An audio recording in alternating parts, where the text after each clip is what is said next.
Friends, இன்னைக்கு நம்ம strawberry cheese cake எப்படி வீட்லயே சுலபமா ஜெலட்டின் மற்றும் அகர் அகர் யூஸ் பண்ணாம செய்யறதுன்னு பார்க்க போறோம். வாங்க வீடியோக்குள்ள போகலாம்.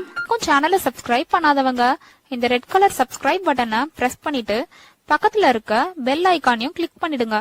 அப்போதான் நான் போடுற வீடியோஸ் உங்களை தவறாம வந்து சேரும். Welcome to masala treat. சேஃபா சமைங்க, சந்தோஷமா சாப்பிடுங்க. நம்ம சேனல்ல ஒவ்வொரு வாரமும் 4 வகையான வீடியோக்கள் கிழமை வாரியாக பதிவேற்ற 8 to 10 டைஜஸ்டிவ் பிஸ்கெட் எடுத்துக்கோங்க.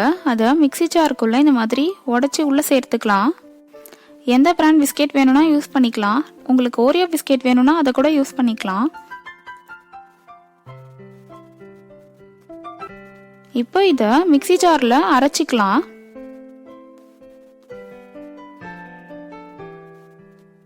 இதை ஒரு பவுல்ல மாத்திடலாம். பாருங்க, இந்த பிஸ்கெட் கொர கொரப்பா தான் அரைச்சிக்கணும். இப்போ இது கூட 3 டேபிள் ஸ்பூன் பட்டர் சேர்த்துக்கலாம். இப்போ இதை நல்லா கலந்து விடுங்க.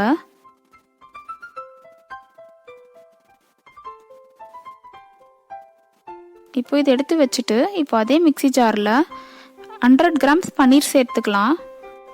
இது க்ரீம் சீஸ்க்கு பதிலாக நான் பன்னீர் யூஸ் பண்ணியிருக்கேன். இதை அரைச்சி எடுத்துட்டோம்னா இது நமக்கு க்ரீம் சீஸ் மாதிரி ஆகிடும். இப்போ இது கூட ஸ்ட்ராபெரி 6 to 8 ஸ்ட்ராபெரியை நான் துண்டு துண்டாக கட் பண்ணி வச்சுருக்கேன். அதை உள்ளே சேர்த்துக்கலாம். இது கூட 4 டேபிள் ஸ்பூன் சர்க்கரை சேர்த்துக்கலாம். உங்களுக்கு சர்க்கரை ஜாஸ்தியாக வேணும்னா 6 ஸ்பூன் வரைக்கும் சேர்த்துக்கோங்க.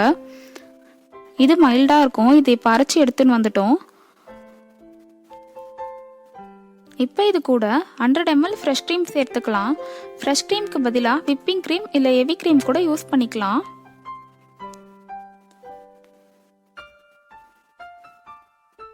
ஃப்ளேவருக்காக 1/2 ஸ்பூன் வெனிலா எசன்ஸ் சேர்த்துக்கோங்க. இப்போ இது எல்லாத்தையும் அரைச்சி எடுத்துன்னு வந்துடலாம். இதை ஒரு பவுலில் மாற்றிக்கலாம்.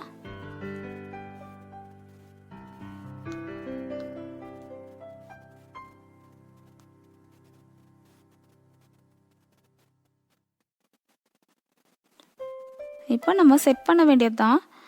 இப்போ நம்ம ஏற்கனவே அரைச்சி வச்சிருந்த பிஸ்கெட் துண்டுகளை இந்த மாதிரி கிளாஸில் போட்டு இந்த மாதிரி ப்ரெஸ் பண்ணி விட்டுக்கோங்க. கீழே நல்லா ப்ரெஸ் பண்ணி விட்டாதான் இது நல்லா செட் ஆகும். ஸ்பூன் போட்டிருக்கேன், அதனால முடிஞ்ச அளவுக்கு எவ்வளோ ப்ரெஸ் பண்ண முடியுமோ அந்த அளவு நல்லா ப்ரெஸ் பண்ணி விடுங்க.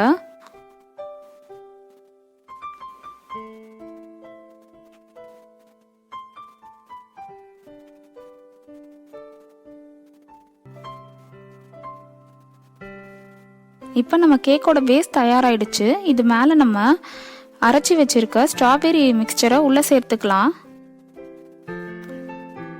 உங்களுக்கு எவ்வளோ வேணுமோ அந்த அளவு இந்த ஸ்ட்ராபெரி கலவையை உள்ளே சேர்த்துக்கோங்க. நம்ம இன்னைக்கு இந்த ஸ்ட்ராபெரி கலவையில் நம்ம ஜெலட்டின் யூஸ் பண்ணலை. ஜெலட்டின் யூஸ் பண்ணோம்னா நமக்கு கேக் மாதிரி அப்படியே நிற்கும். நமக்கு ஷேப்பு எந்த கப்பில் ஊற்றுறீங்களோ அந்த கப்பில் அதே ஷேப் அப்படியே நிற்கும். இன்னைக்கு நம்ம ஜெலட்டின் யூஸ் பண்ணாததுனால நம்ம கிளாஸ் ஜாரில் ஊற்றிருக்கோம். ஏன்னா குழந்தைங்களும் சாப்பிடணும். நம்ம இந்த மாதிரி வீட்டில் ஜெலட்டின் யூஸ் பண்ணாமல் செஞ்சோன்னா எல்லாராலையும் சாப்பிட முடியும். இது ரொம்ப ரொம்ப ஹெல்த்தியும் உடம்புக்கு. நம்ம இதில் பன்னீர் ஸ்ட்ராபெரி எல்லாம் சேர்த்துருக்கிறதுனால உங்கள் வீட்டில் இருக்க குட்டீஸ்க்கு இது கண்டிப்பாக கொடுங்க. அவங்களுக்கு இது ரொம்ப பிடிக்கும்.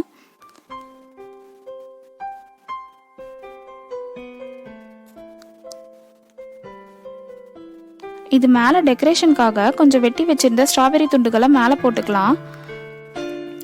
இதை ஃப்ரிட்ஜில் ஒரு 2 to 4 மணி நேரத்துக்கு வச்சிங்கன்னா நல்லா செட் ஆகிடும். அவ்வளோதான், ரொம்ப ரொம்ப சுவையான ஸ்ட்ராபெரி சீஸ் கேக் சூப்பராக தயாராகிடுச்சு. இந்த ரெசிபியை நீங்களும் உங்கள் வீட்டில் செஞ்சு பார்த்துட்டு உங்கள் ஃபீட்பேக்ஸை கமெண்ட் செக்ஷனில் போடுங்க. நம்ம சேனலில் நிறையா first time on YouTube videos போட்டுட்ருக்கேன். அதோட லிங்கை கீழே டிஸ்கிரிப்ஷனில் கொடுத்துருக்கேன். வேணுன்றவங்க செக் பண்ணிக்கோங்க. வீடியோ பிடிச்சிருந்ததுன்னா லைக் பண்ணுங்கள், ஷேர் பண்ணுங்கள். இது வரைக்கும் சேனல் சப்ஸ்கிரைப் பண்ணாதவங்க இதை சப்ஸ்கிரைப் பண்ணிவிட்டு மறக்காமல் பெல் பட்டனையும் கிளிக் பண்ணிவிடுங்க. அப்போ தான் நான் போடுற வீடியோஸ் உங்களை தவறாமல் வந்து சேரும். தேங்க்ஸ் ஃபார் வாட்சிங். பாய்.